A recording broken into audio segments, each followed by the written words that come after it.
বহুল আলোচিত সেনাবাহিনীর অবসরপ্রাপ্ত মেজর সিনহা মোহাম্মদ রাশেদ হত্যা মামলায় টেকনাফ থানার সাবেক ওসি প্রদীপ কুমার দাস ও পরিদর্শক মোহাম্মদ লিয়াকত আলীর মৃত্যুদণ্ড বহাল রেখে রায় প্রকাশ করেছে হাইকোর্ট।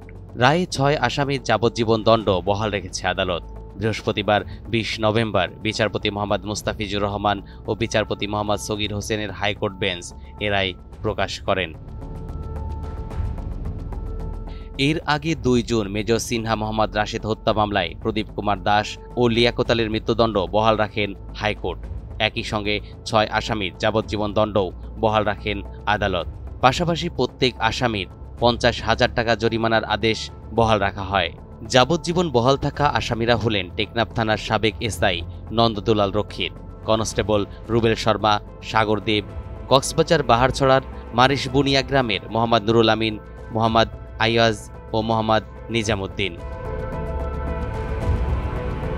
২০২০ সালের ৩১ জুলাই রাত ৯:৩০টায় কক্সবাজার টেকনাফ মেইন ড্রাইভ সড়কের শামলাপুর তল্লাশি চৌকিতে পুলিশের বাহারছড়া তদন্ত কেন্দ্রের তৎকালীন কর্মকর্তা পরিদর্শক লিয়াকত আলীর গুলিতে নিহত হন সিনহা মোহাম্মদ রাশেদ খান।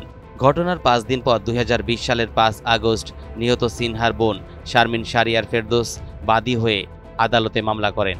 ২০২০ সালের ১৩ই ডিসেম্বর ১৫ জনকে অভিযুক্ত করে আদালতে চার্জশিট জমা দেয় র্যাব।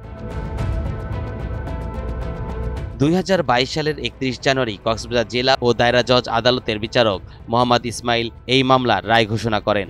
রায়ে ওসি প্রদীপ কুমার দাস ও পরিদর্শক মোহাম্মদ লিয়াকত আলীকে মৃত্যুদণ্ড এবং টেকনাফ থানার এসি নন্দদুলাল রক্ষিত এবং কনস্টেবল রুবেল শর্মা ও সাগর দেবকে যাবজ্জীবন কারাদণ্ড দেওয়া হয়।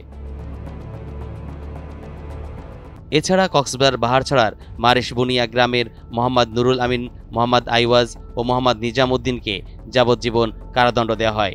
বাকি ৭ আসামি খালাস পান। পরে মৃত্যুদণ্ড নিশ্চিতকরণে ডেথ রেফারেন্স হাইকোর্টে আসে। কারাগারে থাকা দণ্ডিত আসামিরা আপিল করেন।